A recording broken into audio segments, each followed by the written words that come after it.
مجھے اس جہنم سے نکالے گا، لیکن فوراً ہی حقیقت کا جھٹکا لگا۔ ممانی کی آواز میرے کانوں میں گونجی۔ وہ باہر سے آ کر بلند آواز میں کچھ کہہ رہی تھی۔ میں نے گھبرا کر شازیہ سے کہا، تم فوراً یہاں سے چلی جاؤ، ممانی نے تمہیں دیکھ لیا تو قیامت آ جائے گی۔ شازیہ فوراً کھڑی اور اپنی چھت کی طرف بھاگنے لگی۔ اس کی چستی حیران کن تھی۔ وہ ہرن کی طرح چھلانگیں لگاتی اپنی چھت پر کود گئی۔ میں نے سکون کا سانس لیا، لیکن فوراً نیچے بھاگی۔ نیچے پہنچی تو ممانی صحن میں کھڑی ہانپ رہی تھی۔ ان کے چہرے پر تھکن اور غصے کے آثار واضح تھے۔ شاید وہ کسی جھگڑے کے بعد واپس آئیں۔ مجھے اندازہ تھا کہ اگر انہیں ذرا بھی شک ہوا کہ میں نے شازیہ سے بات کیا تو وہ آسمان سر پر اٹھا لیں گی، اس لیے خاموشی سے ان کے قریب گئی، پانی کا گلاس لے آئی۔ دل میں دعا کر رہی تھی کہ وہ شازیہ کے بارے میں نہ جان سکے۔ میں نے پانی کا گلاس دیا، اس نے جلدی سے پیا اور بولی، آج اس کے گھر والے دعوت پر آ رہے ہیں، میں کھانے کی تیاری کروں۔ میں نے ممانی سے ڈرتے کہا کہ اس وقت تو گیس نہیں ہوتی، اتنا کھانا کیسے بنے گا؟ ممانی کو تو تب چڑھ گئی، کہنے لگی کہ میرے ہاتھ ٹوٹے کیا جو میں لکڑیوں پر نہیں پکا سکتی۔ اس نے مجھ سے کہا کہ میں جاؤں اور گاؤں سے کہیں بھی جہاں سے لکڑیاں ملتی ہیں لے آؤں اور ابھی سے کھانے کی تیاری کروں۔ میں بے دلی سے نکلی اور اسی ویران جگہ چلی گئی جہاں سے اس دن جھاڑیاں لی تھی۔ آج وہاں بہت خاموشی تھی، کوئی پرندہ بھی نہیں پھٹک رہا تھا۔ اس خاموشی میں مجھے عجیب سا خوف محسوس ہوا۔ میں نے جلدی سے جھاڑیاں گٹھی کی کہ وہی نوجوان سامنے نظر آیا۔ مجھے دیکھ کر فوراً میری طرف آیا، میری طبیعت کا پوچھا۔ میں نے کہا کہ اب ٹھیک ہوں۔ وہ مجھے کہہ رہا تھا کہ مجھے اس کی مدد کی ضرورت ہے کیا؟ میں نے نفی میں سر ہلایا۔ میری نظریں اس کا جائزہ لے رہی تھی۔ وہ اچھا خاصا کڑیل مضبوط نوجوان تھا، اس کی داڑھی نہیں تھی لیکن ہلکی مونچھیں اس کے چہرے کو پرکشش بنا رہی تھی۔ میں دلچسپی سے اسے دیکھے جا رہی تھی کہ اچانک احساس ہوا کہ وہ بھی میری طرف دیکھ رہا ہے۔ میں نے فوراً جھاڑیاں اٹھائی اور اس سے کہا کہ میں چلتی ہوں۔ وہ بولا کہ میں اس جگہ نہ آیا کروں، یہ بہت خطرناک ہے، یہاں بہت سارے خطرناک حشرات پائے جاتے ہیں۔ میں نے خاموشی سے سنا اور واپسی کے راستے پر چل پڑی۔ جب تک میں نظروں سے اوجھل نہیں ہوئی وہ کھڑا رہا اور مجھے اس کی نگاہوں کی تپش دور تک محسوس ہوئی۔ گھر آ کر میں نے محنت سے کھانا بنایا۔ لکڑیوں پر کھانا پکانے کی وجہ سے میری آنکھوں میں جلن ہو رہی تھی۔ میں اپنے اسٹور نما کمرے میں چلی گئی۔ ابھی مہمانوں کے آنے میں وقت تھا، اس لیے کمر سیدھی کرنے کی غرض سے وہاں گئی۔ میری آنکھوں کے سامنے اس کڑیل نوجوان کا سراپا آ گیا۔ میں دل میں سوچنے لگی، اس کے وجود کی طرح اس کا نام بھی خوبصورت ہوگا۔ میں بس اسی نوجوان کے بارے میں سوچتی جا رہی تھی۔ اچانک باہر شور محسوس ہوا۔ باہر ممانی کا بھائی اور ان کے اماں ابا آئے تھے۔ میرا دل نہیں کر رہا تھا ان سے ملنے کا۔ ممانی کا بھائی بہت اوباش اور گھٹیا لگتا تھا مجھے، لیکن باہر نکل کر ان کے آگے کھانا رکھنا تھا ورنہ ممانی میری جان نکالتی۔ میں نے دسترخوان لگایا، وہ لوگ دسترخوان پر بیٹھ گئے۔ میں سویٹ ڈش لانے کچن میں گئی تو ممانی کا بھائی میرے پیچھے آ گیا۔ میں نے اس کی موجودگی کو نظر انداز کر دیا۔ وہ زبردستی کھڑا ہو گیا پاس آ کر اور کہنے لگا، مجھے تمہارے یہ خوبصورت ہاتھ کام کرتے اچھے نہیں لگتے، پتہ نہیں میری بہن ہٹلر کی بیوی کیوں بنی ہے۔ وہ مصنوعی فکر مندی لہجے میں سموتے ہوئے بولا۔ میں جانتی تھی کہ وہ بس یہ الفاظ مجھے متاثر کرنے کے لیے بول رہا ہے تاکہ مجھے جال میں پھنسا سکے، اس کے علاوہ اسے مجھ سے کوئی دلی ہمدردی نہیں تھی۔ میں دل میں اسے کوس رہی تھی۔ ایک تو جمال سے جان نہیں چھوڑتی تھی اور سونے پر سہاگا اس کی اوچھی حرکتیں بھی برداشت کرنی پڑتی۔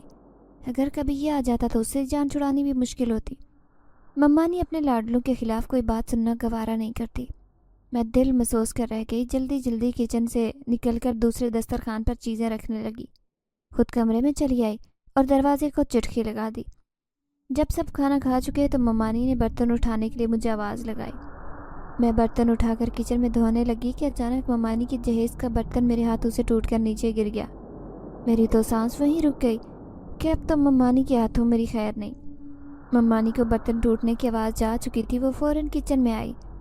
اس نے جب ٹوٹا برتن دیکھا تو آؤ دیکھا نہ تھا، فوراً میرے منہ پر تھپڑ لگا دیا۔ اسی وقت ممانی کا بھائی ہمارے سر پر پہنچ گیا۔ مجھے اس کے سامنے اپنی بہت بری طرح انسلٹ محسوس ہوئی۔ میرا دماغ سائیں سائیں کرنے لگا، آنسوں کی لڑی آنکھوں سے بہتی میرے کپڑوں میں جذب ہو رہی تھی۔ میں ساکت و جامد کھڑی اپنے وجود کی بے بسی پر اشک بہار تھی۔ مجھے نہیں پتا کہ کیا کیا ممانی بولے جا رہی تھی۔ میں بس ساکت کھڑی تھی۔ کچھ دیر بعد ممانی بول کر چلی گئی تو ممانی کا بھائی میرے ساتھ ہمدردی کے بہانے میرے گال چھونے لگا تو مجھے ہوش آیا۔ میں نے اس کا ہاتھ زور سے جھٹکا اور بھاگ کر کمرے میں چلی گئی۔ وہاں جا کر خوب روئی۔ پوری رات رو کر میری آنکھیں سوج گئی۔ صبح تک طبیعت خراب ہو چکی تھی۔ صبح جب باہر نکلی تو ماموں کو میرے چہرے سے اندازہ ہوا کہ پوری رات روتی رہی ہوں، لیکن ماموں بھی ممانی کے آگے کچھ بول نہیں سکتے تھے۔ وہ بہت تیز لڑاکا عورت تھی، ماموں کا بھی بولنے کا موقع نہ دیتی، اور جمال بھی ماں کا بیٹا تھا۔ ماموں کو تو وہ بھی کچھ نہیں سمجھتا تھا۔ ماموں نے میرے سر پر ہاتھ رکھا اور مجھے پیار کیا۔ ماموں کا پیار بھرا انداز دیکھ کر میری آنکھیں پھر بھیگ گئیں۔ ماموں کے جانے کے بعد جمال بھی آ گیا۔ اسے بھی رات والے واقعے کا پتہ تھا۔ وہ مجھے مزید تانے دینے لگا کہ اچھا ہوا ممانی نے میری درگت بنائی۔ میں نے اس کی باتوں پر دھیان دیے بنا اپنا کام جاری رکھا۔ پھر اس نے مجھے کہا کہ میں اس کے جوتے پالش کر دوں۔ میں نے پھر کوئی جواب نہیں دیا اور اپنے کمرے میں جا کر دروازہ لاک کر دیا۔ کافی دیر وہ مجھے دھمکیاں لگاتا رہا کہ وہ ممانی کو بتائے گا کہ میں اس کے کام نہیں کرتی، لیکن میرا ذرا دل نہیں تھا اس کے جوتے پالش کرنے کا۔ وہ کافی دیر شور مچاتا رہا کہ میں ان کے ٹکڑوں پر پلتی اور انہیں کو اکڑ دکھاتی ہوں۔ اس طرح شور کرنے کے بعد وہ گھر سے چلا گیا۔ مجھے تسلی ہو گئی کہ وہ جا چکا ہے، تو میں باہر نکلی اور تھکے ہارے انداز سے باہر صحن میں موجود چارپائی پر بیٹھی۔ میری ذہنی حالت بہت بدتر ہو چکی تھی۔ دل کرتا کہ کہیں چلی جاؤں۔ میں اللہ سے شکوے کرنے لگی کہ رازق تو صرف وہی ہے، انسان تو بس وسیلے ہیں، لیکن پھر بھی اس قدر ذلیل کیوں کرتے ہیں۔ کچھ دیر تک میں ایسے ہی اللہ کے اس کے بندوں کی شکایتیں اس سے کرتی رہی، پھر اٹھی اور اپنی پرانی چادر اوڑھ کر باہر نکل گئی تاکہ میرا دل کچھ اچھا ہو۔ میں اسی ویرانے میں چلی گئی، اس امید پر کہ شاید وہ لڑکا مجھے وہاں مل جائے۔ میں کچھ دیر وہاں بیٹھی رہی، لیکن خاموشی کے سوا کچھ نہیں تھا۔ وہاں بہت عجیب سا سناٹا تھا جو روح کو لرزا رہا تھا۔ میں وہاں سے اٹھ کر دوبارہ واپسی کے راستے پر چلنے لگی کہ اچانک ایک کتا بھونکتا آیا۔ وہ میرے پیچھے دیکھ کر بھونک رہا تھا، لیکن وہاں کچھ نہیں تھا۔ میں نے کافی بار ادھر ادھر مڑ کر دیکھا، پر کوئی بندہ بشر نظر نہیں آیا۔ مجھے یاد آیا کہ جانور تو دوسری مخلوق کو دیکھ کر اکثر بھونکتے ہیں۔ مجھے خوف محسوس ہونے لگا۔ یہی سوچ لرزانے کے لیے کافی تھی کہ کوئی دوسری مخلوق بھی یہاں موجود ہے۔ میں تو پہلے انسانوں کے ظلم و ستم سے تنگ آئی تھی اور کوئی عذاب گلے میں نہیں ڈالنا چاہتی تھی۔ یہ سب سوچیں میرے دماغ پر چل رہی تھی کہ اچانک مجھے اسی نوجوان کی آواز آئی۔ اسے دیکھ کر میرے حلق میں جان آئی۔ میں نے سکون کی سانس بھری۔ وہ مجھے کہنے لگا کہ میں نے تمہیں منع کیا تھا کہ یہاں اکیلے نہیں آؤ۔ میں جھجکتے ہوئے بولی کہ میں اس سے ملنا چاہتی تھی، اس لیے آئی ہوں۔ وہ بولا ابھی وہ میرے ساتھ کہیں اور چلے۔ وہ مجھے بتا دے گا کہ اگر مجھ سے ملنا ہوا تو کیسے ملا جا سکتا ہے۔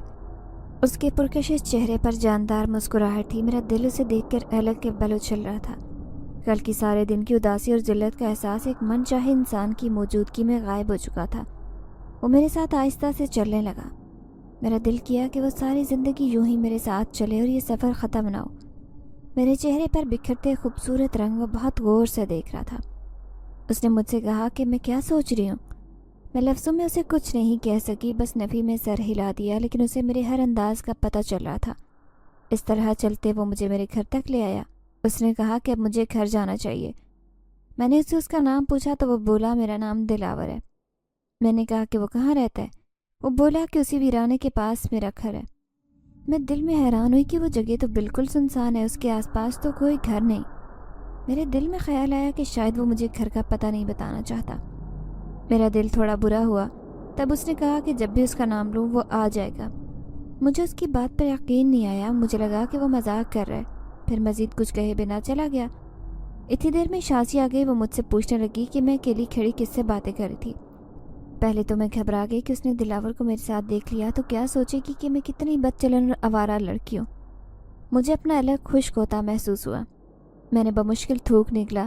اس نے پھر مجھ سے کہا کہ میں وہاں اکیلی کھڑی خود سے کیا باتیں کر رہی تھی۔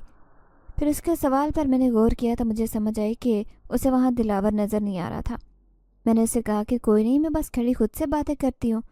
اس کو ٹال کر گھر کے اندر آئی۔ میرے ذہن میں بہت سارے اندیشے گردش کرنے لگے۔ میں نے کڑیاں ملانی شروع کی، جیسے وہ کہہ رہا تھا کہ اس کا گھر ویرانے کے پاس ہے اور اس کا نام لوں تو وہ آ جائے گا، اس کا مطلب وہ انسان نہیں۔ یہ خیال آتے ہی میرا ہاتھ اپنے سینے پر چلا گیا۔ میرے دل میں خوف پیدا ہوا۔ پھر ذہن خود ہی دل کو مطمئن کرنے لگا کہ اس نے مجھے نقصان نہیں پہنچایا بلکہ میری مدد کی ہے۔ شاید اسی طرح اللہ نے اسے میری مدد کے لیے بھیجا ہے۔ یہ سوچ کر میرے دل کو تسلی ہوئی۔ اگلے دن اجمل گھر سے بیٹ لے کر کہیں جا رہا تھا۔ اس نے ممانی کو کہا کہ آج اس کا میچ ہے تو وہ گھر لیٹ آئے گا۔ میں تو ویسے بھی اس کی گھر میں غیر موجودگی پر شکر ادا کرتی۔ ممانی کا آج کہیں جانے کا ارادہ نہیں تھا، وہ گھر پر ہی تھی۔ میں کام سے فارغ ہو کر اپنے کمرے میں چلی گئی۔ وہاں جا کر میں نے سوچا کہ کیوں نہ میں دلاور کو آواز دوں۔ میں نے ہلکی آواز میں 4-5 دفعہ اس کا نام لیا تو وہ میرے کمرے میں حاضر ہوا۔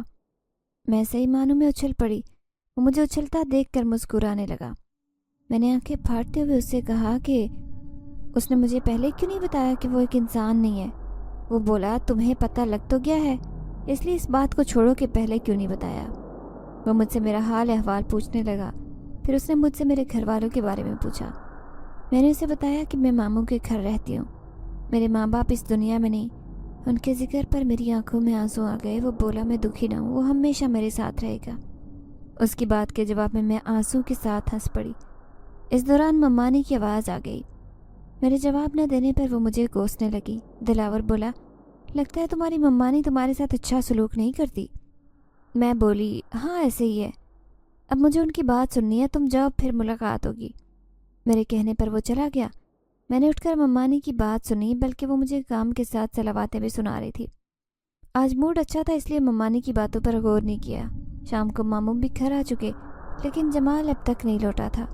شام ہوتے ہی کسی نے زور سے دروازے پر دستک دی۔ ماموں نے دروازہ کھولا تو سامنے جمال کا دوست کھڑا نظر آیا۔ اس کے چہرے سے صاف لگ رہا تھا کہ اس کے رنگ اڑے ہوئے ہیں۔ اس نے ماموں کو بتایا کہ جمال جن لڑکوں سے کرکٹ کھیل رہا تھا وہاں ان کی آپس میں لڑائی ہوئی اور اجمل اور اس کے دوستوں نے غصے میں فائرنگ کر دی۔ گولی ایک لڑکے کے کندھے کو چھو کر گزری ہے، وہ لڑکا بچ گیا، لیکن اس کے گھر والوں نے جمال اور اس کے دوستوں کے خلاف پرچہ کٹوا دیا ہے، پولیس انہیں تھانے لے گئی ہے۔ ماموں فوراً باہر نکل گئے۔ ممانی نے واویلا کرنا شروع کر دیا کہ کس منوز کی نظر لگ گئی۔ ساتھ ہی ان کا دھیان میری طرف چلا گیا کہ یقیناً میری نظریں ان کے بیٹے کو کھا گئی۔ انہوں نے میرے اگلے پچھلے خاندان کو صلواتیں سنا کر ایک کر دیا۔ پورے گاؤں میں یہ خبر آگ کی طرح پھیل چکی تھی۔ ایک دوڑتے ہمارے گھر ممانی کے ساتھ ہمدردی کرنے آ گئی تو میری جان چھوٹی۔ میں وہاں سے کھسک گئی اور اپنی چارپائی پر لیٹ گئی۔ مجھے کوئی افسوس نہیں تھا کہ جمال کو پولیس لے گئی، بلکہ اچھا ہی ہوا تھا۔ کاش پولیس اس کی خوب پٹائی کرے تاکہ اس کی عقل ٹھکانے آ جائے۔ اتنی دیر میں دلاور میرے پاس آ گیا۔ اسے دیکھتے ہی میرے چہرے پر رونق آ گئی۔ وہ مجھ سے پوچھ رہا تھا کہ کیا میری ممانی میرے ساتھ اچھا سلوک نہیں کرتی۔ میں نے اسے ساری تفصیل بتائی کہ کیسے میری ممانی مجھ پر ظلم کرتی ہے اور اس کے بیٹے جمال کو بھی بہت ناپسند کرتی ہے۔ دلاور کو یہ سن کر بہت غصہ آیا۔ وہ بولا تمہاری ممانی کو تم میں ایسا مزہ چکھاؤں گا کہ اس کی عقل ٹھکانے آ جائے گی۔ میں ڈرنے لگی۔ نہیں نہیں رہنے دو۔ وہ بولا میں ساری زندگی کیا ایسے ہی ڈرتے ہوئے گزاروں گی؟ وہ ممانی کو سبق سکھانا چاہتا تھا۔ میں نے اسے کہا کہ ان کا لاڈلا سپوت پہلے ہی جیل کی ہوا کھا رہا ہے، ان کے لیے اتنی سزا کافی ہے۔ میں دلاور سے باتیں کر رہی تھی کہ اچانک ممانی کمرے میں آ گئی۔ مجھے مشکوک نظروں سے دیکھ رہی تھی کہ میں کس سے باتیں کرتی ہوں۔ میں گھبرا گئی۔ پھر مجھے خیال آیا کہ ممانی تو دلاور کو دیکھ ہی نہیں سکتی۔ میں ممانی کو بولی کہ میں کسی سے بات نہیں کر رہی تھی، انہیں غلط فہمی ہوئی ہے۔ دلاور خاموشی سے ہماری گفتگو سن رہا تھا۔ ممانی ایسے ہی کھوجتی ہوئی نگاہوں سے چلی گئی۔ ان کے جانے کے بعد میں نے دلاور کو کہا کہ وہ وہاں سے چلا جائے۔ ماموں کچھ گھنٹوں بعد گھر آئے تو ممانی فوراً ان کے سر پر پہنچ گئی کہ کیا بنا۔ ماموں تھکے ہارے بیٹھے، ان کے منہ سے صاف ظاہر ہو رہا تھا کہ ان کی کمر ٹوٹ گئی ہے۔ وہ ممانی کو کہنے لگے کہ اگر تم نے اس کی اچھی تربیت کی ہوتی آج یوں اس کی وجہ سے کورٹ کچہری کے دھکے نہ کھاتا۔ ممانی خود کو قصوروار ٹھہرانے کی بجائے واویلا مچانے لگی۔ ماموں ممانی کا رونا دھونا سن کر تپ گئے۔ وہ غصے میں ممانی سے بولے اپنا رونا دھونا بند کرے اس سے پہلے کہ وہ کچھ سخت قدم اٹھائیں۔ میں نے آج سے پہلے ماموں کو غصے میں نہیں دیکھا۔ ممانی بھی ڈر گئی۔ میں نے آگے بڑھ کر ماموں کو پانی دیا۔ ماموں کی حالت دیکھ کر مجھے ان پر ترس آیا۔ وہ مجھ سے معافی مانگنے لگے کہ میرے ساتھ اس گھر میں ظلم ہو رہا ہے، شاید اسی کی سزا ہے، لیکن ممانی کے چہرے سے صاف ظاہر تھا کہ انہیں کسی قسم کا پچھتاوا یا ملال نہیں۔ میں نے ماموں کو تسلی دی کہ جمال جلد آئے گا، پریشان مت ہو۔ ماموں کہنے لگے کہ پولیس بہت پیسے مانگ رہی ہے، ہمارے پاس اتنے پیسے نہیں۔ تمہاری ممانی اور جمال نے کوئی پیسہ سیو نہیں کرنے دیا، ان دونوں کو بس اپنی عیشی اور آرام کی فکر تھی۔ میرے پاس اس گھر کے سوا کچھ نہیں، اگر یہ بھی بیچ دیا تو کہاں جائیں گے؟ اس بڑھاپے میں جگہ جگہ کے دھکے کھانے کی ہمت نہیں۔ ماموں دکھ اور کرب سے بول رہے تھے۔ ممانی آج خلاف توقع خاموش تھی۔ کچھ دیر بعد ممانی سے بولے کہ وہ جمال کی ضمانت نہیں کروائیں گے، اچھا ہے کچھ عرصہ رہ کر اس کی عقل ٹھکانے آئے گی۔ ممانی تڑپ کر بولی کہ ان کا سارا زیور بیچ کر چاہے کچھ بھی کر کے اس کو چھڑوائیں، ورنہ پولیس اسے مار مار کر اس کا کچھ نہیں چھوڑے گی۔ لیکن ماموں نہیں مان رہے تھے۔ تنگ آ کر دوسرے کمرے میں جا کر دروازہ بند کر کے بیٹھ گئے اور ممانی دروازہ پیٹتی رہ گئی۔ میں بھی اپنے اسٹور نما کمرے میں گئی، وہاں دلاور کو آواز دے کر بلایا۔ میری پکار پر وہ فوراً آیا۔ میں نے اس سے کہا کہ میں اپنے ماموں کی مدد کرنا چاہتی ہوں، مجھ سے ان کی حالت دیکھی نہیں جا رہی۔ دلاور بولا انہوں نے میرے ساتھ اتنا کچھ کیا، اس کے باوجود میں ان کے لیے کچھ کرنا چاہتی ہوں۔ وہ مجھے کہنے لگا کہ مجھے اسے سبق سکھانا چاہیے تاکہ اس کی عقل ٹھکانے آئے، ورنہ ساری زندگی الٹی سیدھی حرکتیں کرے گا اور ماموں کب تک اس کو بچائیں گے۔ مجھے اس کی بات میں وزن لگا۔ ادھر ادھر کی بات کرنے کے بعد وہ مجھے کہنے لگا کہ میں اسے بہت حسین لگتی ہوں۔ اس نے آج تک میری جیسی حسینہ نہیں دیکھی۔ اپنی تعریف سن کر میرے چہرے پر حیا کے رنگ بکھر گئے۔ وہ بہت شوق سے مجھے دیکھنے لگا۔ میں شرم سے اپنا منہ چھپانے لگی اور وہ بے اختیار ہنس پڑا۔ میں نے تکیہ اس کی طرف پھینکا جسے اس نے کیچ کر لیا۔ اس طرح ہنستے مسکراتے رات بیت گئی۔ اگلے چند دن تک ضمانت نہیں ہوئی۔ ماموں اور ممانی روز اسی وجہ سے جھگڑا کرتے۔ ایک دو بار ماموں جمال سے ملنے بھی گئے۔ پیسہ نہ ملنے کی وجہ سے جمال پر پولیس والوں نے بہت جھوٹے کیس ڈال دیے تھے۔ اس کو خوب مارا پیٹا۔ وہ بہت رو رہا تھا اور ماموں سے اس کی حالت دیکھی نہیں جا رہی تھی۔ گھر آ کر ماموں کی طبیعت خراب ہو گئی۔ ڈاکٹر کو بلایا۔ اس نے کہا کہ ان کا بی پی شوٹ کر گیا، انہیں کسی طرح کی ٹینشن نہ ہو، لیکن ٹینشن سے جان چھوٹنا ناممکن تھا۔ ممانی کی ذہنی حالت بھی خراب ہوتی جا رہی تھی۔ مجھے ان سب پر بہت ترس آ رہا تھا۔ انہوں نے چاہے جتنا بھی ظلم مجھ پر کیا تھا، اس کے باوجود ان کی یہ حالت مجھ سے دیکھی نہیں جا رہی تھی۔ ایک دن میں دلاور کے سامنے رونے لگ گئی۔ میں نے اس سے کہا کہ میرا بائک گھر بیچ کر میں ماموں کو فوراً رقم دیتی ہوں تاکہ وہ جمال کو چھڑوا لیں۔ وہ کہنے لگا کہ اس کو تب تک ادھر رہنے دو جب تک وہ سدھر نہیں جاتا۔ میں نے اس سے کہا کہ میں بس یہی چاہتی ہوں کہ وہ سدھر جائے، بس ماموں اور ممانی کی حالت مجھ سے نہیں دیکھی جاتی۔ وہ کہنے لگا انسان کو اتنا نرم دل بھی نہیں ہونا چاہیے۔ وہ مزید کہنے لگا کہ کیا میں جمال کو دیکھنا چاہوں گی؟ وہاں پولیس والے اس کے ساتھ کیا سلوک کر رہے ہوں گے؟ میں جواب میں بولی کہ میں کیسے دیکھ سکتی ہوں، وہ وہاں پر سب مجھے پہچان لیں گے۔ وہ بولا نہیں، کوئی مجھے پہچان نہیں سکے گا کیونکہ وہ مجھے غائبی حالت میں لے کر جائے گا۔ پھر اس نے کچھ پڑھ کر مجھ پر پھونکا اور مجھے اپنا بہت ہلکا پھلکا لگنے لگا۔ اس کے بعد اس نے میرا ہاتھ پکڑا اور مجھے غائب کر کے پولیس اسٹیشن کے باہر لا کھڑا کیا۔ ہم دونوں اندر داخل ہوئے۔ وہاں سب اپنے اپنے کاموں میں مگن تھے۔ صاف ظاہر تھا کہ کوئی بھی ہم دونوں کو دیکھ نہیں سکتا۔ میری نظر جیل پر پڑی تو وہاں پر کچھ لڑکے قید تھے۔ ان میں سے ایک جمال بھی تھا۔ اس کی حالت بہت بری تھی۔ شکل پر جا بجا نیل کے نشان واضح نظر آ رہے تھے۔ پولیس والوں نے ان کے سامنے بہت پتلی دال اور سوکھی ہوئی روٹی رکھی، جسے اس نے آگے بڑھ کر یوں کھانا شروع کیا جیسے برسوں سے بھوکا ہو، اور میری آنکھوں کے سامنے منظر لہرانے لگے کہ کیسے وہ ہر ہزار نخروں کے بعد کھانا کھایا کرتا تھا، لیکن یہاں اس کی حالت فقیروں سے بھی بدتر نظر آ رہی تھی۔ میں نے دلاور کو کہا کہ ہم یہاں سے چلتے ہیں، میرا یہاں پر دم گھٹ رہا ہے۔ وہ مجھے واپس گھر لے کر آ گیا تھا۔ میں نے اب اپنے دل ہی دل میں یہ فیصلہ کر لیا تھا کہ میں کچھ نہ کچھ کر کے جمال کو ضرور یہاں سے نکلوا دوں گی۔ اس کی تو حالت سے صاف لگ رہا تھا کہ وہ سدھر گیا ہے۔ میں نے دلاور کو کہا کہ وہ میرا بائی مکان بیچنے میں میری مدد کرے، کیونکہ ماموں اس حالت میں نہیں کہ وہ کسی پراپرٹی ڈیلر سے بات کر کے اس سے بکوا سکیں۔ دلاور بولا مجھے مکان سیل کرنے کی ضرورت نہیں ہے، وہ مجھے ویسے ہی اتنے پیسے لا کر دے دے گا۔ میں نے کہا کہ وہ اتنے پیسے کہاں سے لے کر آئے گا؟ وہ بولا کہ جنات کے پاس بہت قیمتی پتھر اور جواہرات ہوتے ہیں، میں 1 یا 2 نایاب پتھر سیل کر کے تمہیں مطلوبہ رقم لا دوں گا۔ پھر اس نے اپنی بات پوری کی اور فوراً میرے پاس 2 قیمتی انگوٹھیاں لے کر آ گیا تھا۔ میں اور وہ دونوں ہم سنار کے پاس گئے اور مطلوبہ رقم لے کر گھر واپس آ گئے۔ میں نے وہ تمام رقم ماموں کو دے دی اور ان سے کہا کہ اس سے جمال کو چھڑوا لیں۔ ماموں کہنے لگے کہ اتنی رقم میرے پاس کہاں سے آئی ہے؟ میں بولی کہ امی کا کچھ زیور میرے پاس پڑا ہوا تھا، اسی کو بیچ کر آئی ہوں۔ ماموں اب بہت زیادہ شرمندہ اور نادم نظر آ رہے تھے۔ ممانی کے چہرے پر پہلی بار زندگی میں نے شرمندگی دیکھی۔ ماموں نے اپنے دونوں ہاتھ میرے آگے جوڑے اور سر جھکا لیا۔ میں نے فوراً ان کے ہاتھوں کو اپنے ہاتھوں سے پکڑا اور پیچھے کیا۔ انہیں کہا کہ وہ اس طرح کر کے مجھے شرمندہ نہ کریں۔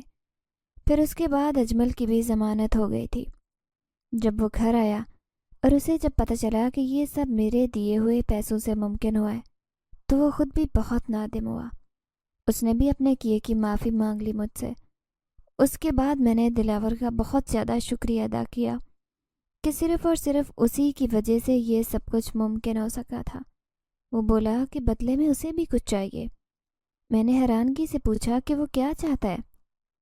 اس نے بہت دلکش انداز سے مجھے دیکھا اور کہا کہ اسے دنیا کی سب سے قیمتی اور حسین چیز چاہیے۔ میں نے دوبارہ کہا کہ وہ قیمتی اور حسین چیز کیا ہے آخر؟ وہ بولا تم۔ اپنے لیے اتنے خوبصورت الفاظ سن کر میں دل سے کھلکھلا اٹھی۔ باہر کھڑکی کے اس پار موجود چاند بھی ہمیں دیکھ کر مسکرا دیا۔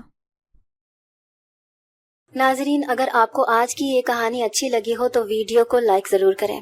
اگر آپ کو ایسی دہشت ناک دل کو جکڑ دینے والی کہانیاں پسند ہیں تو ایسی ایک کہانی روزانہ سننے کے لیے ہمارے چینل کو سبسکرائب کریں۔ اجازت چاہتے ہیں، اللہ حافظ۔